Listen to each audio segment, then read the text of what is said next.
पश्चिमी क्षेत्र, इस क्षेत्र को कहा जाता है मरु प्रदेश या मारवाड़। इस क्षेत्र को क्या बोलते हैं? मरु प्रदेश या मारवाड़। और इस क्षेत्र में जिस राजपूत वंश के द्वारा शासन किया गया है, इस वंश को कहा जाता है राठौड़ वंश। कौन सा वंश? राठौड़ वंश। राजस्थान का पश्चिमी क्षेत्र क्या कहलाता है?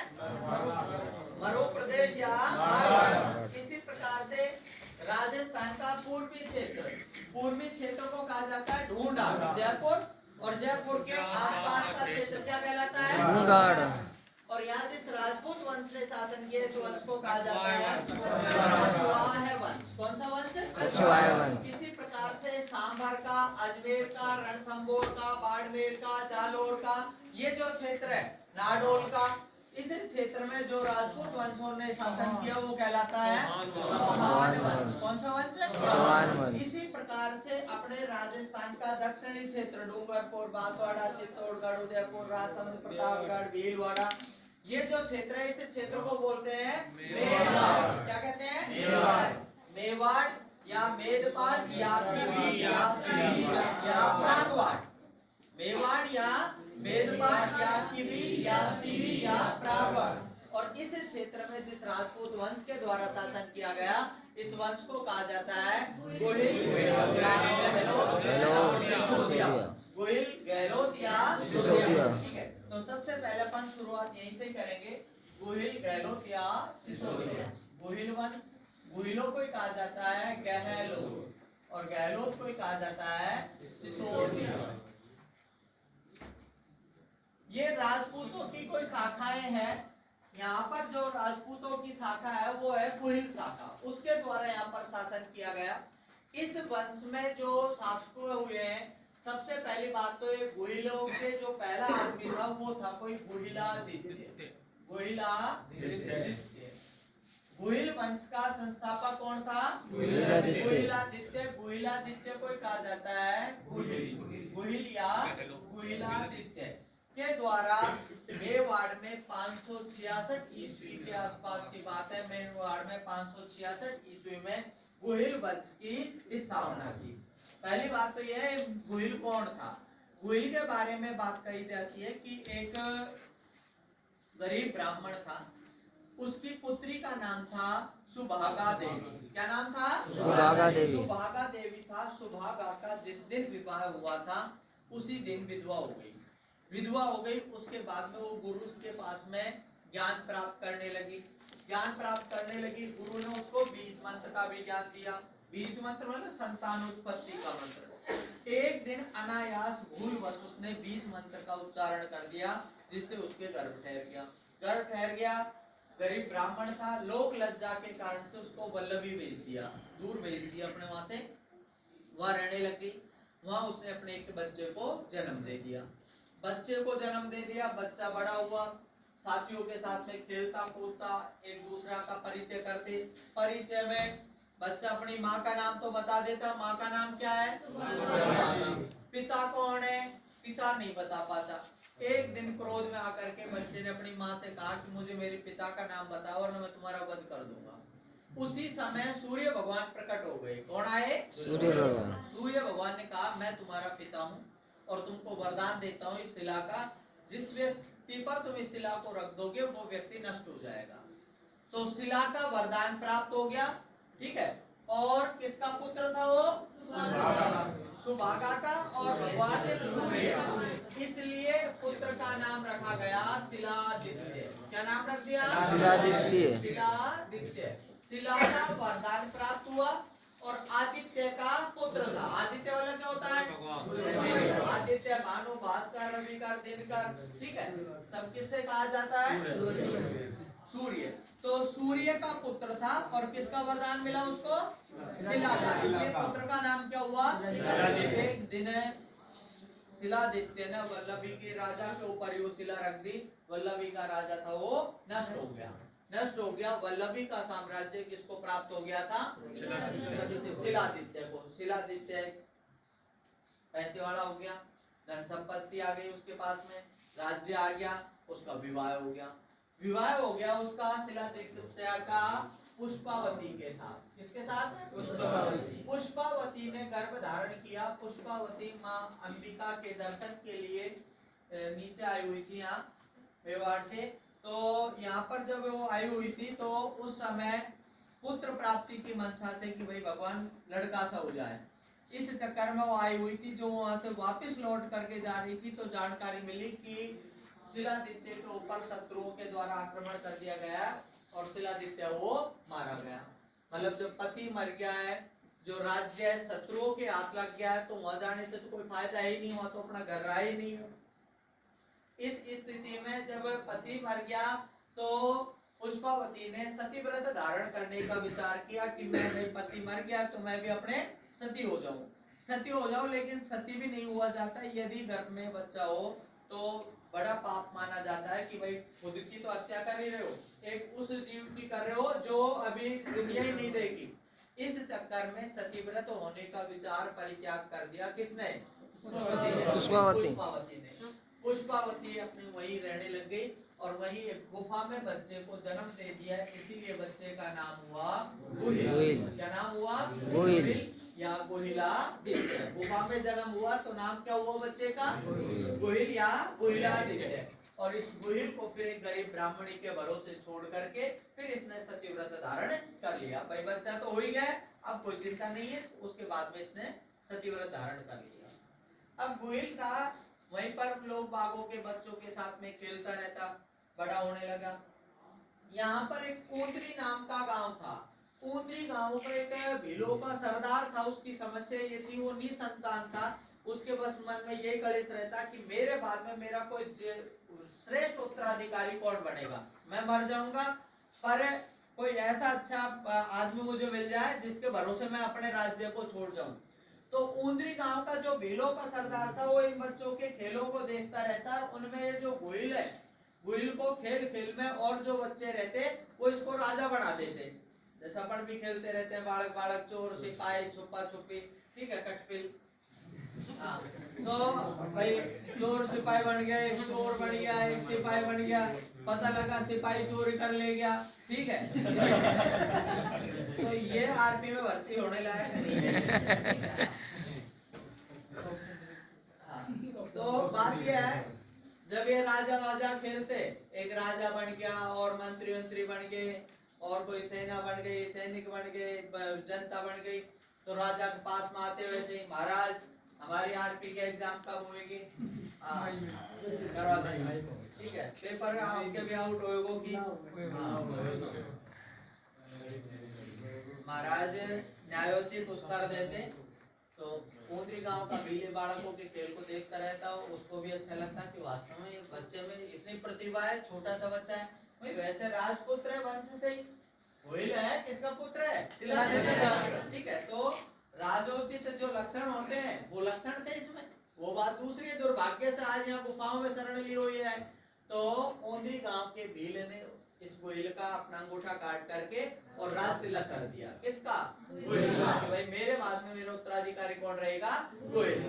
तभी से परंपरा बन गई कि ये मेवाड़ के जो सरदार है, गोहिल है, इनका राज तिलक ऊंदरी गांव के भीलों के द्वारा किया जाता है। ये परंपरा आज भी कि इनका राज तिलक कौन करते हैं? ऊंदरी गांव का कोई भीलों का व्यक्ति करता है। ये घटनाक्रम है 566 ईस्वी का। तो 566 ईस्वी में मेवाड़ में गोहिल वंश का संस्थापक, मेवाड़ में गोहिल वंश का संस्थापक कौन हुआ था? गोहिल या गोहिलादित्य। गोहिल के पिता का नाम क्या था? माता का नाम पुष्पावती। 566 ईस्वी में मेवाड़ में गोहिल वंश की स्थापना हुई। इसके बाद में अगला प्रमुख राजा हुआ है गोहिल के बाद में कालभोज। कौन हुआ? कालभोज।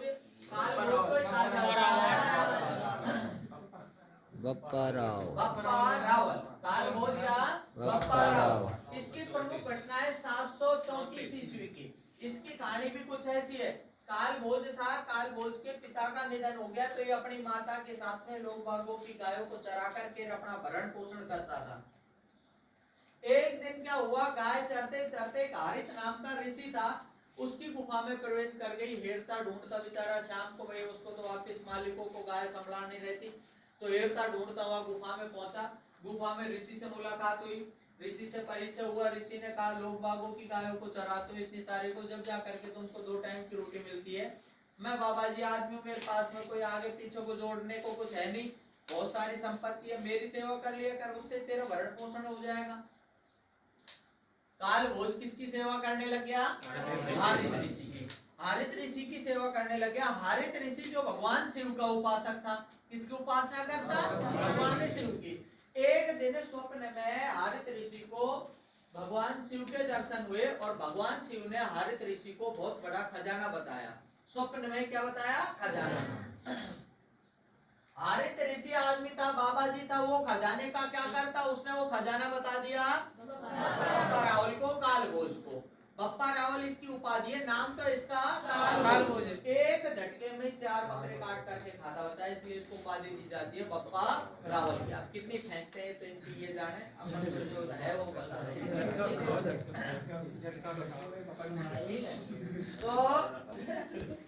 तो उपाधि दी जाती है किसकी? बप्पा रावल की। बप्पा रावल की उपाधि दी जाती है किसको? काल भोज को। ठीक है, यहाँ तक आ रही है बात समझ में? हाँ, यहीं तक समझानी थी। इसके बाद बात यह है, हारित ऋषि ने काल भोज से कहा कि यहाँ खजाना है, खजाना निकाल ले। काल भोज ने उस जगह से खजाना निकाला, वास्तव में वो खजाना निकाला। खजाना निकाला, उससे उसने सेना इकट्ठी कर ली, पैसे आ गए उसके पास में, सेना इकट्ठी कर दी। उसके बाद में उसने 734 ईस्वी में चित्तौड़गढ़ के किले पर आक्रमण कर दिया। किस पर? चित्तौड़गढ़ किले पे। 734 ईस्वी का घटनाक्रम है। उस समय पर मौर्य वंश का राजा था मान मौर्य। क्या नाम था? मान मौर्य। मान मौर्य का साम्राज्य था किस पर? चित्तौड़गढ़ पे। चित्तौड़ कभी बनवाया था? चित्रांग मौर्य। किसने? चित्रांग मौर्य ने। कुमार पाल पुस्तक के अनुसार, कुमार पाल पुस्तक के अनुसार चित्तौड़गढ़ के किले का निर्माण चित्रांग मौर्य ने करवाया। सामान्यतः चित्रांगद मौर्य भी नाम मिलता है, ध्यान रखना दोनों बात। क्या कह रहा हूं मैं? चित्तौड़गढ़ का किला चित्तौड़गढ़ किसने बसाया था? चित्रांगद मौर्य। चित्रांगद मौर्य ने, चित्रांगद मौर्य। कुमार पाल पुस्तक के अनुसार, कौन सी किताब? के अनुसार चित्तौड़गढ़ के किले का निर्माण करवाया था चित्रांग मौर्य। चित्रांग मौर्य। ठीक है, तो इस समय की बात कर रहा हूं मैं, तो 734 की। इस समय यहाँ पर मौर्य वंश का ही राजा है कोई चित्तौड़गढ़ में, मान मौर्य। क्या नाम है? मान मौर्य था। तो मान मौर्य के ऊपर काल भोज ने आक्रमण कर लिया और चित्तौड़गढ़ के किले को जीत लिया। चित्तौड़ जीतने का मतलब एक बड़े क्षेत्र के ऊपर शासन स्थापित कर दिया। किसने? काल भोज ने। इसलिए काल भोज को कहा जाता है मेवाड़ में गुहिल वंश का वास्तविक संस्थापक। मेवाड़ में गुहिल वंश का वास्तविक संस्थापक किसे कहा जाता है? काल भोज या बप्पा रावल। मेवाड़ में गुहिल वंश की स्थापना किसने कर दी? शुरुआत तो कर दी थी गुहिल, पर इसको तो बेचारे को छोटे मोटा ही राज्य मिला है। ये एक बड़े राज्य को ऊपर आक्रमण कर दिया, इसलिए इसको कहा जाता है मेवाड़ में गुहिल वंश का वास्तविक संस्थापक। एक दूसरी किंवदंती भी मिलती है, एक दूसरी कहानी भी मिलती है कि बात यह हुई थी कि काल भोज था, काल भोज हारित ऋषि का शिष्य था। हारित ऋषि थे जो स्वर्ग को गमन कर रहे थे, स्वर्ग को गमन कर रहे थे। तो उस समय काल भोज को निमंत्रण भेजा कि मेरे शिष्य को बुलवाओ, मैं स्वर्ग को जा रहा हूँ। काल भोज ने आने में विलंब कर दिया, तब तक हारित ऋषि था स्वर्ग को प्रस्थान कर चुके थे। जैसे काल भोज आया, काल भोज से कहा अपना मुंह को खोल। हारित ऋषि ने ऊपर से मुंह में थूक दिया। किसके? मामा खारा क्यों? वैसे प्रक्रिया में थूक रहा हूँ गलती से। काल भोज ने मुंह खुलवाया कि मुंह को खोल, और थूका। काल भोज ने घृणावश मुंह बंद कर लिया तो पैरों में जाकर के थूक गिरा। काल भोज से कहा ये दुर्भाग्य है तेरा, मुंह में नहीं गिरा। ठीक है, यदि ये तेरा मुंह में गिरता तो आज पूरे संसार का स्वामी होता, पर फिर भी सौभाग्यमान कि पैरों में गिरा है, तुझे एक बड़े साम्राज्य की प्राप्ति होगी। कुल मिलाकर के हारित ऋषि के आशीर्वाद से कालभोज को साम्राज्य की प्राप्ति हुई। एक दूसरा मैंने जो वृतांत अभी बताया था, दूसरा वृतांत की भगवान शिव के आशीर्वाद से, ठीक है, भगवान शिव ही तो स्वप्न में दिखाई दिए, उनके आशीर्वाद से साम्राज्य की प्राप्ति हुई। इस कारण से कालभोज ने एकलिंग जी के मंदिर का निर्माण करवाया। कौन सा मंदिर? एकलिंग जी का। एकलिंग जी का मंदिर कहाँ है? एकलिंग जी का मंदिर है कैलाशपुरी उदयपुर। कैलाशपुरी और कैलाशपुरी है उदयपुर में। ये मेवाड़ के महाराणाओं के इष्ट देव हैं। कौन से? एकलिंग जी का मतलब भगवान शिव। ठीक है। एकलिंग जी का मंदिर किसने बनवाया था? कालभोज। कालभोज या बप्पा रावल ने कहाँ पर बनवाया? कैलाशपुरी उदयपुर। और तभी से परंपरा बन गई कि जब मेवाड़ के महाराणा राज्य की सीमाओं को छोड़ करके जाते तो पहले एकलिंग जी के माथा टेक करके जाते हैं। किसके? ठीक है। इसी को आस्का लेना कहा जाता है। क्या कहते हैं? आस्का। आस्का का मतलब होता है आशीर्वाद। जैसे अपन भी जाते हैं कहीं बाहर जा रहे हैं अपने राज्य से, ठीक है, रियासत को छोड़ करके जब आप जाते हो, रियासत ही अपने गांव है जो अपने, ठीक है, चाहे वो 2.5 बीघा जमीन पर रियासत है। तो जब अपन अपने राज्य की सीमाओं को, रियासतों को छोड़ करके जाते हैं, भाई आज कोई परीक्षा देने के लिए जा रहा हूँ तो देवतान के, अपने पीर बाबा के, ख्वाजा साहब के, जिसके भी अपने एक बार नमन करके जाते हैं, प्रभु मेरी इसमें विजय हासिल हो, फतेह हो, ठीक है। हाँ। तो ऐसे ये क्या है, राज्य की सीमाओं को जब छोड़ करके जाते तो एक बार एकलिंग जी का आशीर्वाद लेकर के जाते। इसी को क्या कहा जाता है? आस्का लेना कहा जाता है। आस्का लेना। एकलिंग जी का मंदिर कहाँ है? कैलाशपुरी उदयपुर। पुनर्निर्माण करवाया था कुंभ। किसने करवाया? कुंभ ने। एकलिंग जी का मंदिर किसने बनवाया? कालभोज या पुनर्निर्माण बप्पा करवाया रावल। था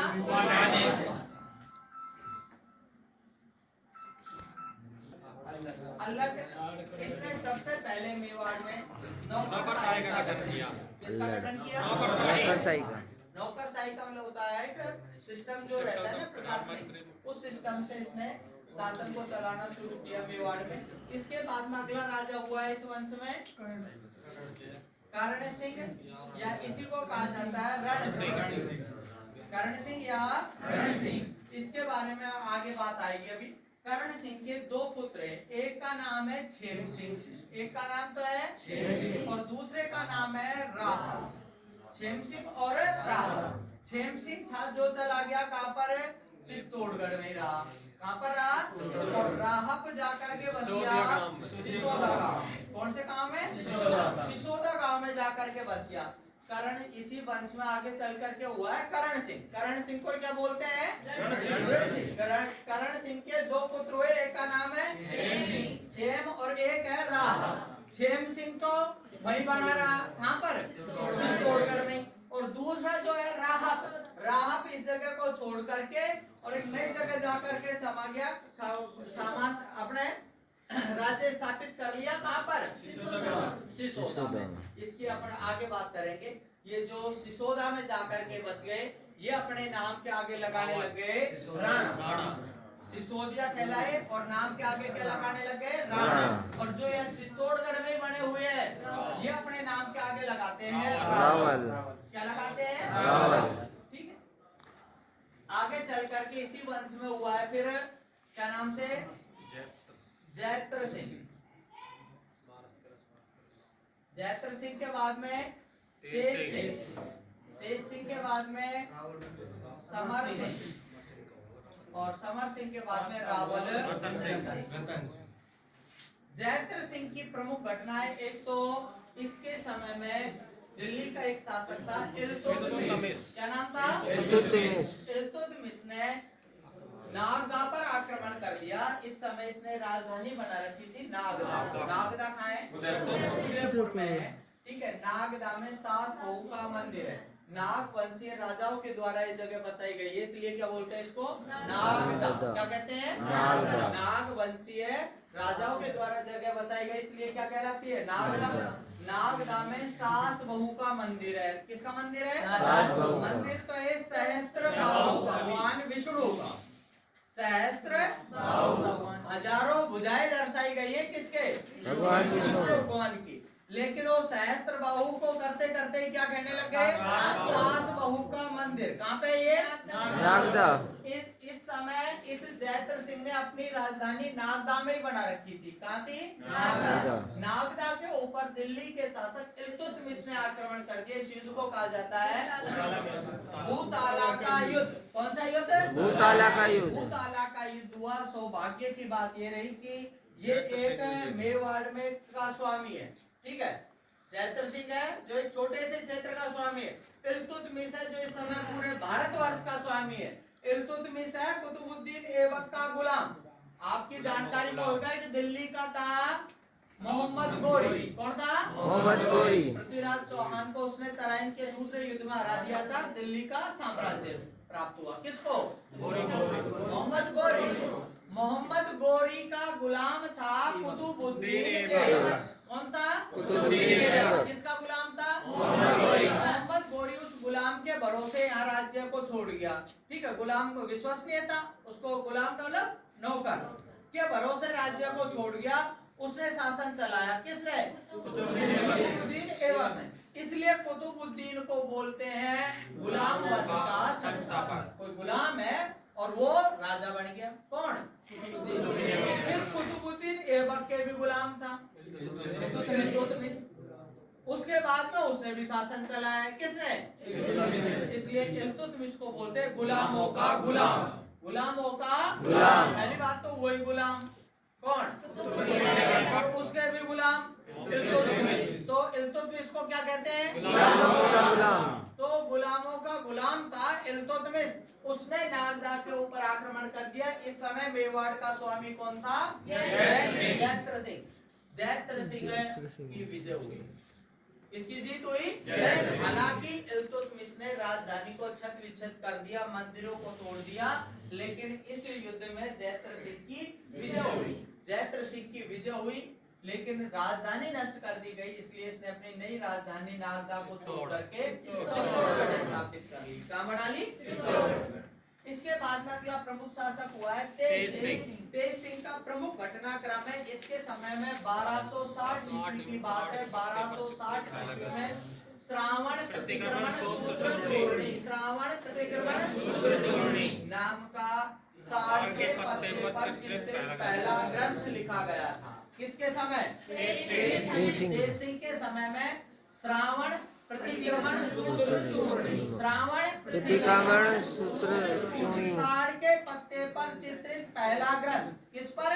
ताड़ के पत्ते पर। ताड़ का जो पत्ता रहता है, अभी तक जो चित्र वित्र बनते थे, कोई अपने कोई शिलालेखों पे बन रहे हैं, शिलाओं पर लिखे जा रहे हैं, शिलाओं पर चित्र बनाए जा रहे हैं। कागज तो था ही नहीं उस समय उपलब्ध। ऐसे ही पहली बार ताड़ के पत्तों की किताब बनाई गई और उस पर चित्र बनाए गए, जो किसके समय की बात है? और एक कब की बात है? 1260 ईस्वी की। तो प्रश्न ये पूछ लिया जाता है, श्रावण प्रतिक्रमण सूत्र चूर्णी किसके समय में लिखा गया था? तेज सिंह के समय में। अगला शासक हुआ तेज सिंह के बाद में समर सिंह। कौन हुआ? समर सिंह। समर सिंह के दो पुत्र हुए थे। एक का नाम तो था कुंभकर्ण, कुंभकर्ण, और एक का नाम था रतन सिंह। कुंभकर्ण नेपाल चला गया, वहीं पर ये मर गया। शासक बना समर सिंह के बाद में रावल रतन सिंह। रावल रतन सिंह की अपन बात करेंगे। इसका एक महत्वपूर्ण हिसाब किताब रहा है। इसके ऊपर 1303 में अलाउद्दीन खिलजी ने आक्रमण कर दिया था। किसने? अलाउद्दीन खिलजी ने। दोबारा सुने, हम पढ़ रहे हैं मेवाड़। मेवाड़ में एक वंश रहा है राजपूतों का, जिस वंश का नाम है गोहिल।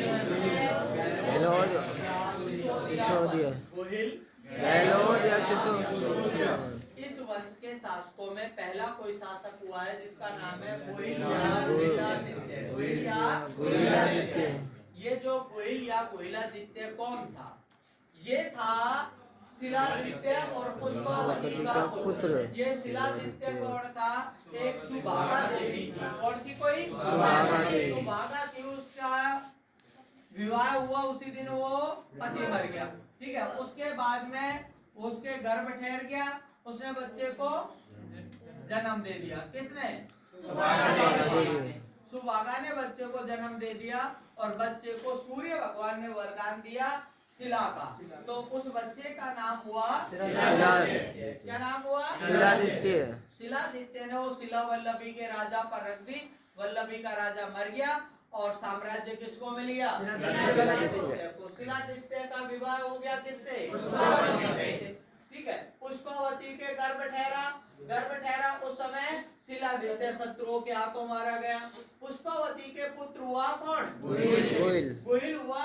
गुहिल जब बड़ा हुआ, गुहिल का राज तिलक कर दिया एक भेड़ों के सरदार ने। ठीक है, ये घटनाक्रम है 566 में। तो मेवाड़ में गुहिल वंश का संस्थापक माना जाता है किसको?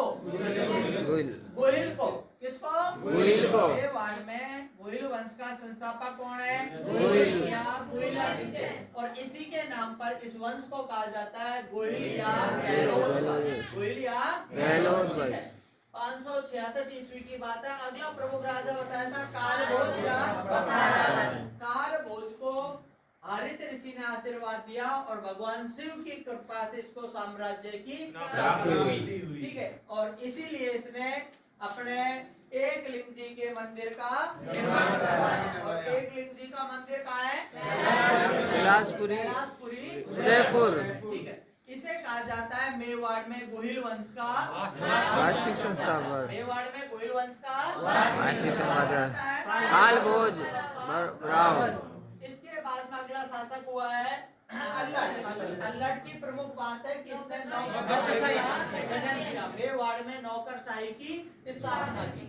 अल्लट के बाद में अगला शासक हुआ कौन? करण सिंह को कहा जाता है रण सिंह। करण सिंह या रण सिंह के दो पुत्र हुए, एक का नाम था क्षेम सिंह, एक का नाम था राव। क्षेम सिंह था जो चित्तौड़गढ़ में बना रहा, और इनकी जो शाखा कहलाई, इसके जो वंश में होते चले वो कहलाई रावण शाखा। कौन सी? रावण। ये नाम का आगे क्या लगाते हैं? रावण। और जो राहब था वो जाकर के बस गया सिसोदिया, और इनकी जो शाखा कहलाई वो नाम के आगे लगाती है राणा। क्या कहलाती?